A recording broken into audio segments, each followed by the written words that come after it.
Sétimo capítulo, a premissa do amor à cruz. Pois crer que admite à sua amizade íntima, gente regalada e sem trabalhos, é disparate.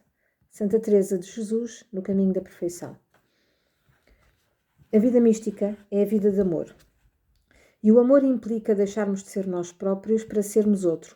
Isto só acontece com a renúncia pessoal, com o esvaziamento de nós, para nos agarrarmos amorosamente à cruz que nos identifica com Cristo. Eu não, tu sim, é o lema do apaixonado e também é o lema do contemplativo. Daí que, para o dom da mística geral ser concedido por Deus, seja habitualmente necessário deixar a vida regalada e sem trabalhos. Diz São João da Cruz que é por essa razão que nem metade dos que se determinam alcance esse dom tão desejado. Deus não leva à contemplação todos e nem sequer metade dos que se exercitam no propósito do caminhos do Espírito. Mas, se todos são chamados a estes altos caminhos, porque é que, de facto, são poucos os que se transitam e permanecem? Mesmo Santo explica que não é por não serem chamados, mas porque não fazem o que devem fazer para serem escolhidos. Não é porque Deus queira que haja poucos destes espíritos elevados, pois antes queria que todos fossem perfeitos, mas porque encontra poucos vasos que sofram tão alta e subida obra. O artífice vai tentando atingir o seu objetivo. Sonda, convida, sugere e espera correspondência. Se a encontra, avança um pouco mais, se não, apesar dos seus desejos, tem de se conter, pois de outra maneira forçaria a liberdade do sujeito. Provando-os no mais pequeno e encontrando-os fracos, de sorte que fogem do trabalho, não querendo sujeitar-se ao menor desconsolo e mortificação, não os encontrando fortes e fiéis naquele pouco em que lhes fazia o favor de começar a desbastá-los e a lavrar pouco a pouco, percebe que o que serão muito mais no resto, e já não avança muito mais em purificá-los e a levantá-los do pó da terra, pelo trabalho da mortificação, para a qual era necessário maior constância e fortaleza do que a que eles mostraram. Provando-os nos mais pequenos e encontrando-os nos fracos. A ascensão às etapas místicas é o processo transformador da nossa conversão em Cristo. Para isso, temos necessariamente de passar pela experiência pascal. A metanoia é a crucificação. Em cada missa comungamos com um crucificado. Temos de nos convencer de que o nosso processo de transformação em Cristo passa ineludivelmente pela cruz. Esse passo é absolutamente necessário, porque foi morrendo na cruz que Jesus realizou a redenção e toda a sua vida esteve orientada nesse sentido. Ele nasceu para ser pregado na cruz. A cruz, pedra de toque do amor. Chama-se pedra de toque a uma pedra que serve para detectar a pureza do metal e que é geralmente utilizada para verificar se uma joia é de ouro puro ou se tem misturas. A pureza de um amor mede-se pela atitude do amante perante o sofrimento. É esta atitude que demonstra o caráter genuíno do amor e pode adotar uma tripla modalidade: suportar a cruz, fugir dela ou amá-la. Nos dois primeiros casos, o amor não é o ouro puro, e se a disposição perante o sofrimento não se modificar, o acesso à união amorosa estará fechado. A primeira modalidade, carregar a cruz à força, gera amargura. No fundo do eu vão-se acumulando borras infectadas pelo bacilo da queixa. Não aceitamos e muito menos amamos o que nos aconteceu. A uma cruz meramente suportada só resta a resignação. A alegria desvanece-se e com ela a garra de dar testemunho de Cristo.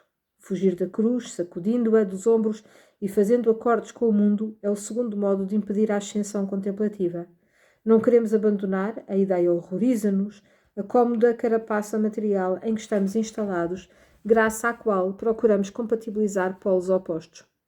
Esta posição é bastante frequente, mesmo em pessoas entregues a Deus, e admite muitas formas: aburguesamento, tibieza, materialismo, frivolidade, mundanismo, zona de conforto, moral de mínimos, cedência ao ambiente. A terceira modalidade é aquela que procuramos. Procuramos uma atitude positiva, uma amizade íntima com a cruz. Quando podemos escolher, optamos pela alternativa menos agradável. Aceitamos como situação habitual a renúncia, valorizando-a como um tesouro, porque é a prova de uma condição de amor. O Santo Coradares recomendava de manhã, ao levantar, nos ofereçamos como holocausto. Isto, ajudar-nos a criar na comunhão eucarística uma verdadeira união-comunhão com o crucificado. Tendo participado na sua oblação dilaceradora, sentimos-nos obrigados a contribuir para alguma coisa para o seu sacrifício, vertendo umas gotas do nosso sangue no cálice do sangue do Cordeiro. Compreendemos que o processo de amor unitivo não pode operar sem a nossa transformação, que aceitando esse processo pessoal intransferível, temos de mudar de forma, deixando de ser o que somos para sermos quem devemos ser.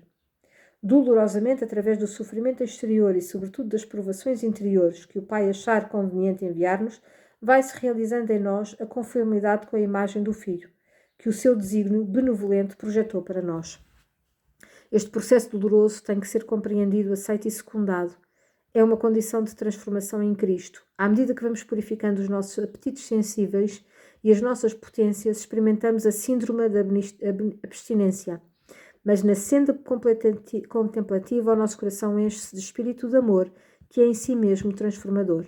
Trata-se de um processo que decorre em paralelo, visto que metendo-nos Deus em contemplação, o deserto ermo da nossa alma vai-se convertendo pouco a pouco em campo fértil, que produz flores de amor por todos os lados, ao mesmo tempo que ouvimos uma deliciosa melodia. A contemplação com que o mundo divino cresce em mim e que só possa ficar a olhá-lo num silêncio de gratidão, sentindo que o seu amor me rodeia por todos os lados.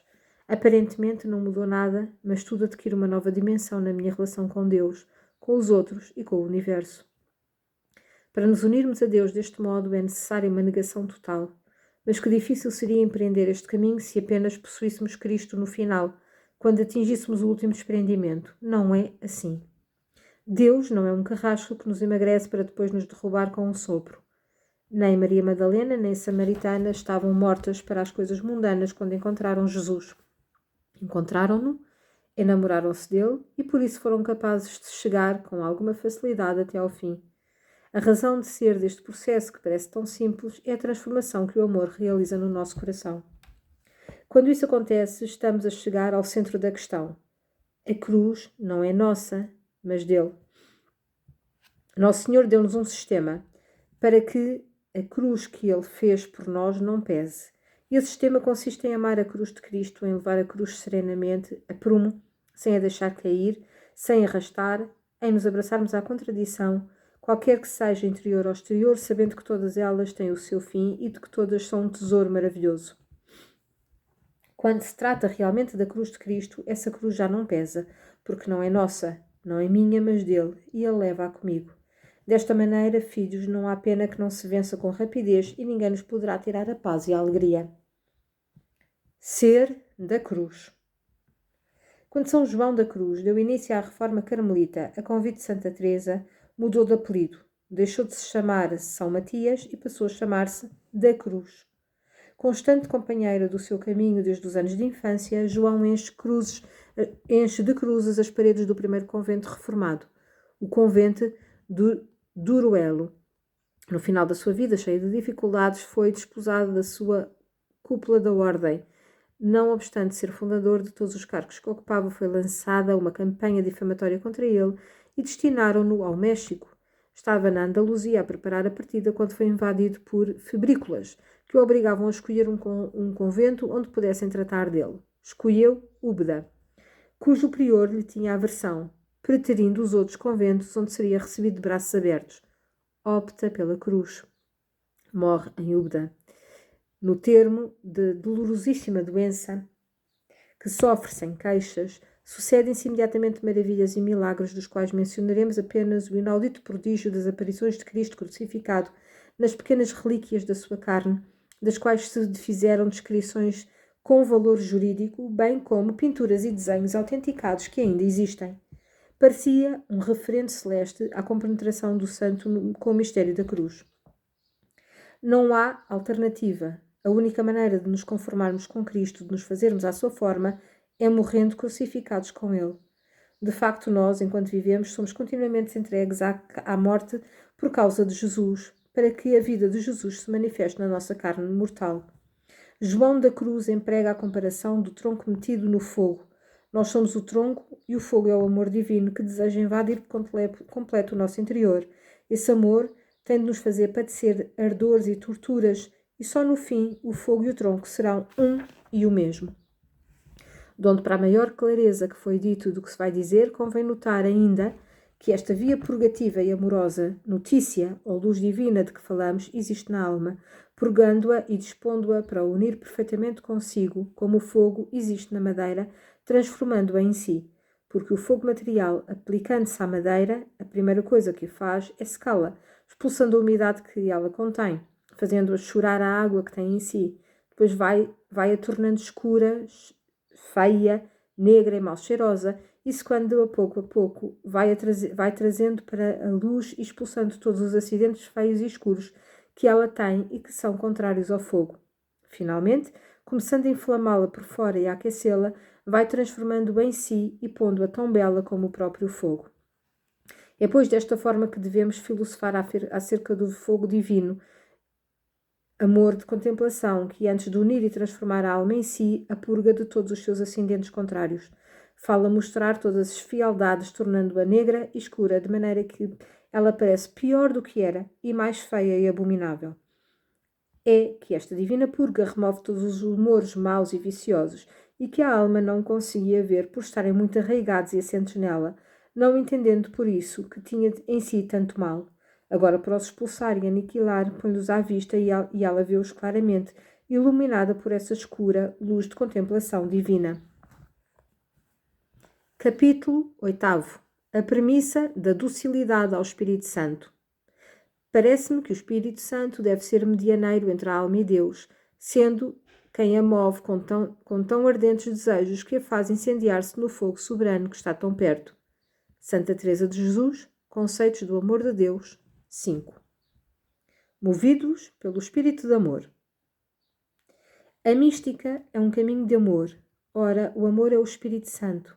Andar na mística é, pois, permitir a invasão do Espírito Santo e, ao contrário, se o orante bloqueia sistematicamente a ação do Paráclito ou pretende avançar apenas com as suas próprias forças, não atingirá nesta terra a intimidade para que foi criado. A mística é um caminho de união, e o laço de união é o Espírito Santo. É ele que nos introduz na mais profunda intimidade divina. O santificador santifica, precisamente porque diviniza. A explicação de São Cirilo de Alexandria é perentória. É falso que não possamos ter outra união com Deus a não ser a da conformidade de vontades. Pois, sobre esta, há outra muito mais excelente, em que de tal modo o homem a Deus se assimila por uma íntima comunicação da divindade, que sem perder a própria natureza se transforma nele, à maneira do ferro metido no fogo. Com esta união, Nosso Senhor quer que os seus discípulos sejam uma coisa só com Deus, de forma que, mergulhados neles, sejam enxertados neles e intimamente unidos pela comunicação da divindade. A união com Deus não pode acontecer senão pela participação do Espírito Santo, que nos comunica a sua santidade. Deste modo, transformando as almas de algum modo em si, imprime-lhes a semelhança divina. Ao contrário dos artistas da terra, o Espírito Santo não se conforma com esculpir o seu ideal na matéria que transforma, mas introduz-se em quem quer santificar, habita-o e permanece nele, move-o e compenetra-o. A história sobrenatural de cada alma começa com a chegada do hóspede, pois o seu primeiro dom é ele próprio, como afirma São Paulo. O amor de Deus foi derramado nos nossos corações pelo Espírito Santo que nos foi dado. De certa maneira, Deus viu-se obrigado a vir pessoalmente realizar em nós a sua obra santificadora, empenhando-se nela. Ele não é um artífice estranho e alheio que orienta de longe, mas compromete-se numa misteriosa solidariedade pela qual atua conosco, por nós e em nós. Ele veio unir-se às nossas frágeis potências para nos tornar capazes de realizar as obras da vida eterna.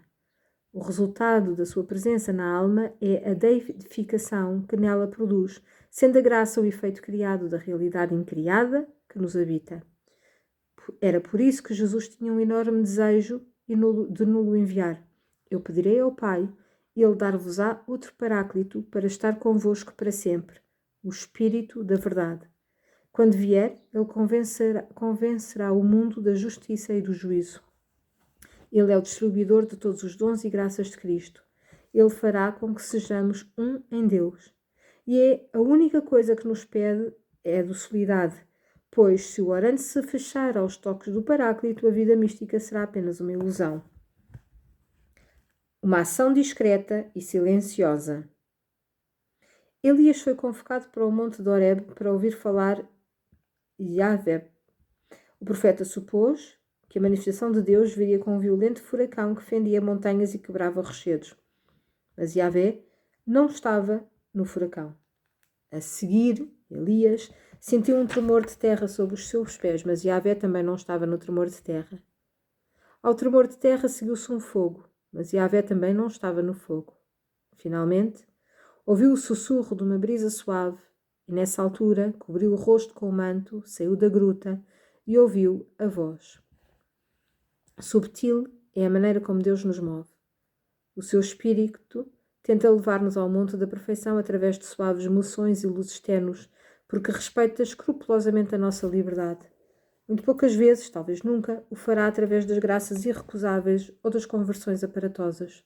O seu estilo é o do amor silencioso, pelo que nos pede que estejamos atentos e que desejemos ouvi-lo, que afinemos o ouvido interior e tenhamos o querer preparado. Há alguma pista que nos permita reconhecer o influxo do Espírito em nós? O Catecismo fala de movimentos que agitam o coração, que são uma espécie de insistência no fundo de nós, embora subtis, repita-se, que nos voltam uma e outra vez à mente ou à sensibilidade. O influxo que leva à humildade, à cruz e ao amor também deverá proceder do Espírito, porque os outros influxos que podem apresentar-se no nosso interior, o influxo do demónio que não conhece a humildade, do mundo e da sua instigação ao prazer e da carne que inclina ao egoísmo, decorrem num sentido inverso. O Espírito Santo multiplica as luzes da nossa consciência e as suas inspirações, às vezes de forma suave, como uma inspiração a um murmúrio, mas persuasivo e insistente. Outras vezes, como a censura séria, quando não fazemos caso dele ou nos obstinamos no mal.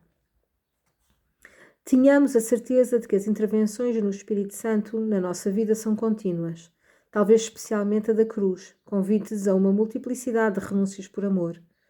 Deus atua sempre, não só na ordem física, mas sobretudo na ordem divina. Atua com maior desenvoltura se formos correspondendo, pois então pode levar-nos a levantar-nos voo e, ao contrário, com dificuldade em seguir o seu ritmo de contínuo crescimento interior quando nos fechamos às moções do Espírito Santo. Trata-se, portanto, de captar essas moções em voo, sem atrasos nem falsos motivos. De outro modo, entristecemo-lo. Pelo contrário, corresponder às moções do Espírito Santo não só dá um consolo ao Consolador, como nos enche de gozo, porque Deus é assim e o que dele procede tem o seu selo. Deus visita frequentemente o homem recolhido e a sua conversa é doce, a sua consolação é agradável, a sua paz imensa e o seu convívio admirável. Dá, pois, lugar a Cristo e nega a entrada a todos os outros. Para o padre Lelemand, os dois elementos da vida espiritual são a purificação do coração e a direção do Espírito Santo. A perfeição que se alcança é proporcional ao grau de pureza que se adquire e à fidelidade com que se seguem os impulsos divinos. E prossegue o piedoso jesuíta. O objetivo a que devemos aspirar depois de nos termos purificado muito a exercitar o coração é estar de tal modo possuídos pelo governo do Espírito Santo que só ele conduza todas as nossas potências e sentidos e regule todos os nossos movimentos exteriores e interiores. Daí que o paradigma para a docilidade às intervenções do Espírito Santo seja a Santíssima Virgem, que então se movia no fundo dos objetos exteriores, mas sempre levada pelo Espírito. Este modo de viver pressupõe renúncias que mencionámos nas premissas anteriores. É a docilidade à ação do Santificador que, a última análise, nos permite viver como filhos de Deus. Portanto, irmãos, nós não somos tributários da carne para que vivemos em conformidade com os seus desejos, pois se vivermos segundo a carne, por certo morrereis, mas se pelo Espírito fizerdes morrer as obras do corpo, vivereis. Com efeito, todos aqueles que são movidos pelo Espírito de Deus são filhos de Deus. Capítulo 9. O ponto de inflexão. Em geometria, a inflexão é o ponto da curva a partir do qual o sentido da curvatura se altera. Uma forma muito clara de visualizar esse ponto é imaginar um S estilizado, inclinado para a direita, aparecer uma cobra. O ponto de inflexão é a parte central do S, onde depois de uma subida aparece um plano horizontal e pendente. A pendente é zero, mas logo a seguir produz uma súbita ascensão. Na vida espiritual, o ponto de inflexão corresponde ao momento ou etapa em que se dá uma modificação no sentido da vida espiritual. Surge um novo modo de andar na Terra, um modo divino, sobrenatural, maravilhoso, que tanto pode acontecer de forma súbita como paulatina, através de uma leitura, de uma pregação, de um acontecimento, de uma descoberta na oração. Ou seja, que pode ocorrer de modo muito diferente, mas sempre com actio Dei, isto é, como intervenção inesperada de Deus na alma.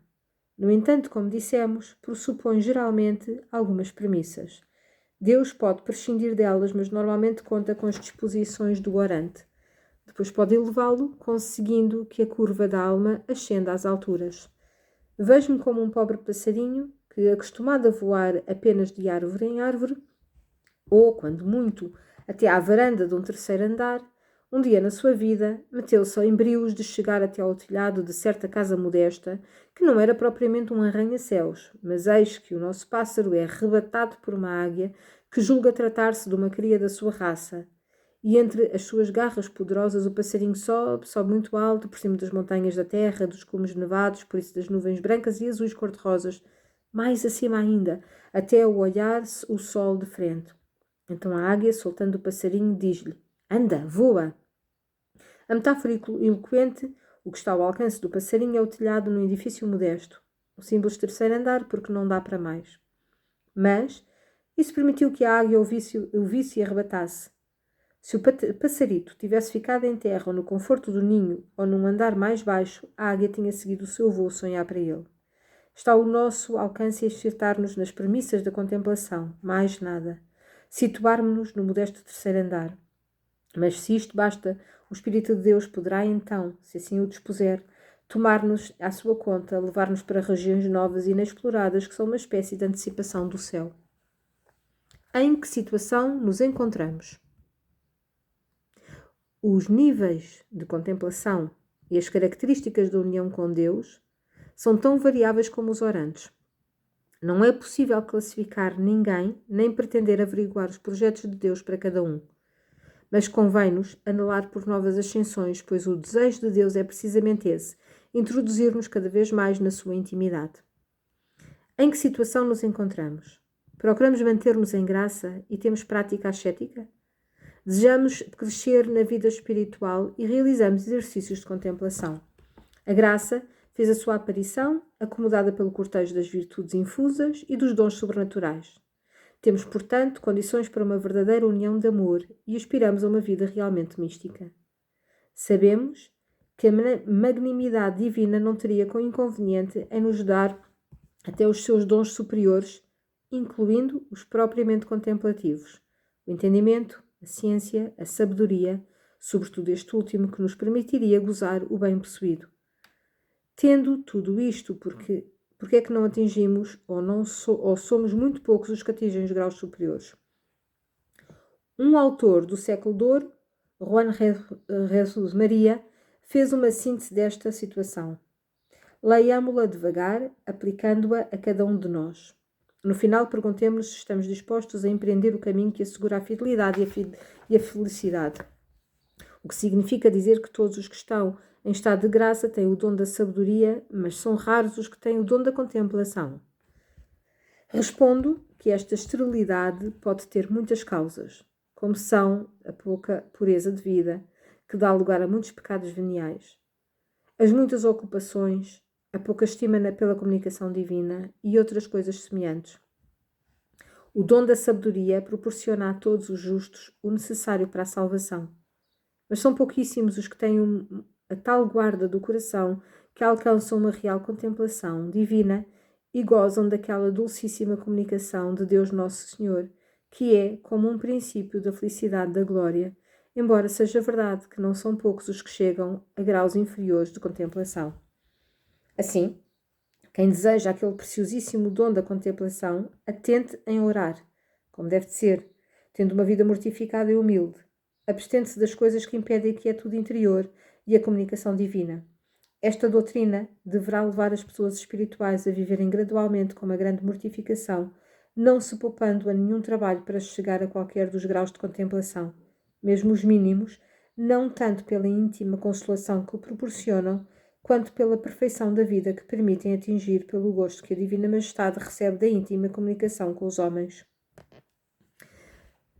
Não sabemos qual será o nosso percurso, nem qual é o projeto de Deus a respeito da nossa alma.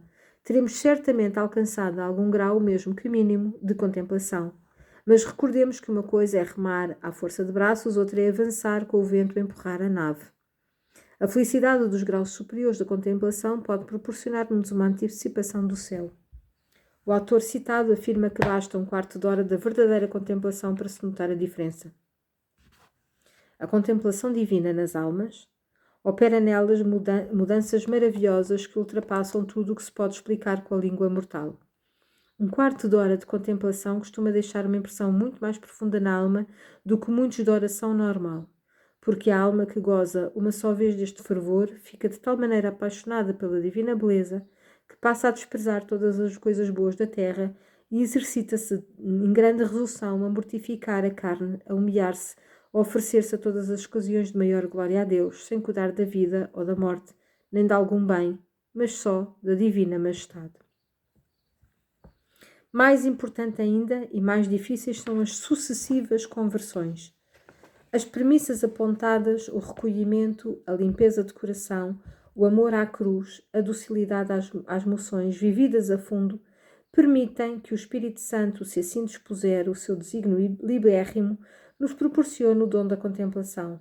É uma longa trajetória que nos coloca em condições de sermos atuados pelo Santificador, que o fará através dos seus dons. Nessa altura temos necessidade de uma maior ajuda da graça, causa eficiente de todo o processo. A nós compete-nos dispormos-nos a recebê-la, ansiando por essa ação intensa do Paráclito que faz viver contemplativamente. E se isto não acontecer, Teresa consola as suas filhas quando, por permissão divina e apesar dos seus desejos não receberem contemplação, disponham-se para irmos por esse caminho, se Deus vos quiser levar por ele. Quando ele não o quiser, para isso é a humildade, e cada uma de vós tenha-se por ditosa em servir as servas do Senhor e louvá-lo, porque, merecendo ser serva dos demónios no inferno, Sua Majestade a trouxe para junto delas. A humildade de aceitar esse desígnio divino será então a forma de cumprir a vontade de Deus. Um processo simultâneo. Dissemos que usaríamos indistintivamente os vocábulos contemplação e mística. Sobre este, ajudar-nos a saber que procede do verbo grego fechar, estar fechado, que também está na raiz da palavra mistério. Na tradição cristã, o termo foi utilizado para designar os mistérios de Deus, não em si mesmos, mas enquanto vividos, experimentados pela alma, onde a Trindade inabita e que é dócil à ação santificadora do Espírito. A mística é a realidade que transcende os modos puramente humanos, revela-se como algo íntimo e sobrenatural, pressupõe uma maior participação nas maravilhas de Deus, sendo por isso difícil de explicar, é inabarcável e incompreensível como o próprio Deus. Porém, mesmo correndo o risco de na nossa exposição ser demasiado simplificada, tentaremos dizer alguma coisa sobre ela, deixando o desenvolvimento completo e profundo para os grandes tratados místicos. Assim, para sermos o mais simples e esclarecedores possíveis, diremos que a passagem da ascética à mística é visível, fundamentalmente, na vida de oração, e consiste na passagem de um modo de orar predominantemente meditativo para um modo predominantemente contemplativo. Esta contemplação infusa ou teológica mística é visível num exercício mais intenso das virtudes teologais, cujos frutos, o amor à oração, de quietude, a constância de ser habitados pela Trindade, a fome e a sede de Cristo, a felicidade da união eucarística, a devoção profunda e sentida a Maria Santíssima tornam a vida espiritual nova e gozosa. A transição só se dá se a pessoa aceitar a praticar as premissas que nos referimos, ao mesmo tempo que descobre, mesmo que seja de forma muito subtil, as consolações que a intimidade de Deus produz. Não tem de concluir a etapa ascética para passar à mística, mas tem de estar disposta a levá-la a sério para passar por ela. O processo pode ser simultâneo. Enquanto me esvazio, vou-me enchendo. Ou melhor, enquanto colaboro com a ação purificadora de Deus, Ele vai-me sustentando e confortando ao longo do trajeto. O importante é desejá-lo de veras. Repetimos, no entanto, que a contemplação é um dom que Deus dá a quem quer e quando quer, embora corresponda àqueles que desejam acolhê-lo na humildade e na pobreza. Alexander Fleming descobriu a penicilina por acaso, mas isso não teria certamente acontecido se ele passasse os dias a beber cerveja num bar, em vez de trabalhar horas seguidas no seu laboratório. O mesmo se passa com quem aspira a receber este dom de Deus. Ele dá-o a quem se dispõe a recebê-lo e não o dá a quem não tem interesse nele. A transição não é, pois, resultado de uma mera determinação. Também não costuma aparecer logo à primeira. Mas nas múltiplas procuras do encontro pessoal com Jesus Cristo, na pureza do coração e na permanente docilidade às moções do Espírito Santo, no caso de se dar, serão os seus dons a fazer-nos viver a vida mística, caso Sua Majestade nos dê por misericórdia. Mas é óbvio, repetimos, que não costuma dá-la a quem não dispuser de receber nem desejá-la. Há quem tenha belas práticas exteriores e faça um grande número de atos externos de virtude, atendendo totalmente à ação material. Isso é bom para os principiantes. Mas é muito mais perfeito seguir o atrativo interior do Espírito Santo e deixar-se levar pelos seus impulsos. Quem assim fizer, chegará muito mais depressa e mais acima e com menos trabalho do que entretendo-se com práticas habituais de vida puramente ascética. Porque, com essa docilidade e pureza de coração, muito rapidamente conseguirá encontrar um verdadeiro tesouro escondido, ou seja, a mística sabedoria, juntamente com o qual receberá todos os bens e indizível honestidade, pois aquele que ama, que a sua alma ama, revelar-se-lhe-á, como prometeu na sexta bem-aventurança, depois de São João. Quem me tiver amor será amado por meu Pai, e eu amarei e hei de manifestar-me nele. Esta manifestação de Jesus, a quem amar, é precisamente a contemplação de que temos estado a falar. O Catecismo resume este modo de orar dizendo que a contemplação procura o amado da minha alma, isto é, Jesus, nele, o Pai. A síntese de São João da Cruz. E como sei se estou em condições de passar da ascética para a mística? Os autores espirituais falam num chamamento à contemplação. São João da Cruz anota os sinais que permitem discernir esta situação em duas passagens das suas obras, uma mais breve, em Ditos de Luz e Amor, e outra mais desenvolvida, em Subida. Comecemos pelos três sinais que elenca na primeira passagem.